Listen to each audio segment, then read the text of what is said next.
បាទសួស្តីទៅកាន់ទៅជនទាំងអស់គ្នាដែលតាមដានเพจគ្រូសុយ៉ាវថ្ងៃនេះខ្ញុំ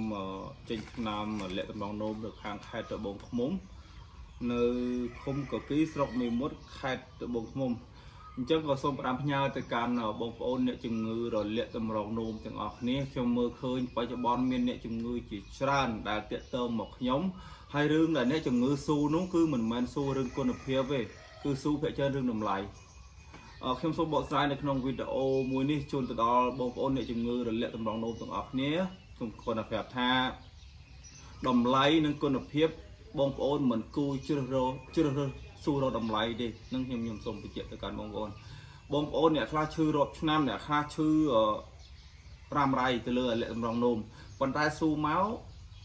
ស៊ូទៅលើតម្លៃឯងអត់មានស៊ូរឿងខាងលោកគ្រូថ្នាំលោកគ្រូបកកែអត់ថ្នាំលោកគ្រូគុណភាពតើហូបប្រហែលថ្ងៃជាហូបប្រហែលកញ្ចប់ជាអត់មានស៊ូទេស៊ូតែរឿងតម្លៃខ្ញុំក៏ចង់ប្រាប់បងប្អូនថាចំណុចអស់ទាំងនេះហើយដែលបងប្អូនជួបតែថ្នាំដែលមិនពូកែស័ក្តិសិទ្ធិបងប្អូនជួបតែមនុស្សបោកប្រាស់ហេតុអ្វីដោយសារតែបងប្អូនមិនផ្ដោតទៅលើគុណភាពថ្នាំទេគឺបងប្អូនផ្ដោតតែលើតម្លៃថ្នាំ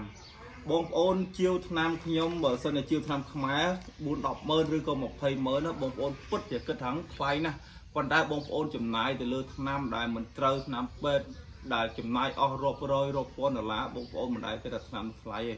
បងប្អូនជួបតែថ្នាំដែលកុហកបោកប្រាស់ជាច្រើនរាប់មិនអស់បងប្អូនអត់គិតថាថ្នាំនោះអត់ត្រូវទេបងប្អូនផ្ដោតទៅលើថ្នាំណាដែលគិតថាតម្លៃធូរថ្លៃសមរម្យអីចេះតែជាវទៅដោយសារអីបងប្អូនគិតថាចំណេញ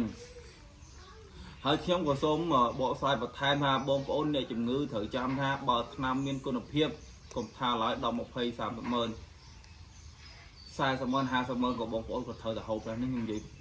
យាយតាមត្រង់ហេតុអីពួកកុំឲ្យយើងចំណាយលុយម្ដងហើយម្ដងទៀតហើយសួរថាបងប្អូនអ្នកដែលឈឺរាប់សប្តាហ៍មកដែលព្យាបាលមិនជានេះយើងមិនគិតស៊ូរត់ថ្នាំណាដែលមានគុណភាពទេយើងស៊ូរត់តែតម្លៃស៊ូតែរឿងតម្លៃតែមុខដែលខ្ញុំស្ដាប់ផងថ្ងៃអ្នកជំងឺដែល10ទាំង10ស៊ូមកខ្ញុំភាគច្រើនស៊ូតែរឿងតម្លៃខ្ញុំគាត់ប្រាប់បងប្អូនថាថ្នាំមកកញ្ចប់6ម៉ឺននេះមិនមានអីថ្លៃទេណាបងប្អូន2កញ្ចប់ជាឬក៏3កញ្ចប់ជាឬក៏4កញ្ចប់ជាទៅតាមអាការៈយូរឬក៏ឆាប់ហើយថ្នាំនេះខ្ញុំរងថ្ងៃនេះខ្ញុំមិនត្រឹមថារឿងលក់ខ្ញុំហ៊ានធានាព្យាបាលបងប្អូនមកព្យាបាលអត់ទេខ្ញុំទទួលការហូបចុកនឹងកន្លែងស្នាក់នៅហើយក៏ខ្ញុំហ៊ានទៅព្យាបាលអត់ទេដែរប៉ុន្តែអ្នកជំងឺមួយចំនួនណាដែលតាក់ទងមកឲ្យមកព្យាបាលអត់ទេក៏មិនហ៊ានដែរឲ្យគ្រូទៅព្យាបាលអត់ទេវិញក៏អត់ហ៊ានដែរថ្នាំតម្លៃមកកញ្ចប់6ម៉ឺនក៏មិនហ៊ានទិញដែរហើយស៊ូទៅអ្នកឈឺរាប់ខែរាប់ឆ្នាំខ្ញុំស៊ូថាតើចង់បានអីទៀតគ្រូហ៊ានទទួលព្យាបាលជាបញ្យកលុយ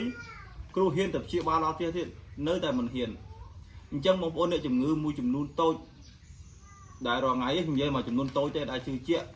ហើយគេមិនសាញជាមួយនឹងថ្នាំរបស់ខ្ញុំយើងតម្លៃប៉ុន្តែអ្នកដែលជឿជាក់ភាគច្រើនគឺគាត់ទទួលបានសមិទ្ធផលល្អគឺការព្យាបាលជា 100% ហើយថ្នាំខ្មែរនេះថ្នាំខ្ញុំនេះបងប្អូនព្យាបាលហើយមិនមែនធូរបានតែមួយរយៈទេតែលើកលែងករណីថាបងប្អូនរិះថាំលុយហូបតាមកញ្ចប់2កញ្ចប់ធូរមួយចំនួនហើយឈប់ហូបខ្លាចអស់លុយអានឹងខ្ញុំជឿថានឹងអាចរើឡើងវិញប៉ុន្តែបើសិនជាបងប្អូនហូបឲ្យអស់តែឥឡូវយើងហូបមើលទៅដឹងធូរដឹងជាហើយកុំទន់ឈប់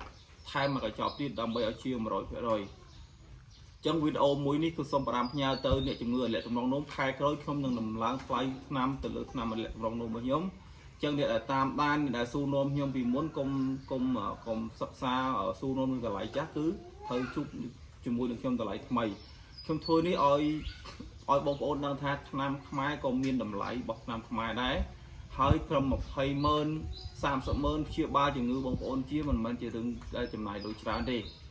ពួកខ្ញុំជួបអ្នកជំងឺច្រើនណាស់រាល់ថ្ងៃដែលចំណាយលុយអស់រាប់រយដុល្លាររាប់ពាន់ដុល្លារចាយពីរាប់ឆ្នាំហើយប៉ុន្តែដល់លឺតែថ្នាំមកកញ្ចប់6ម៉ឺនមិនហ៊ានហូបទេខ្លាចថ្លៃអញ្ចឹងខ្ញុំហ៊ានធានាព្យាបាលជាយកលុយអញ្ចឹងអ្នកដែលជំងឺឈឺរាប់ឆ្នាំ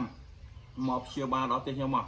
បើសិនតែគិតថាខ្លាចថ្នាំខ្ញុំមិនបកកាយខ្ញុំទទួលហើយនឹងធានាខុសត្រូវព្រោះការព្យាបាលជាបើខ្ញុំយកលុយអញ្ចឹងអរគុណសូម5ផ្ញើទៅជំងឺអ្នកជំងឺរលាកតម្រងនោមទាំងអស់បាទអរគុណច្រើន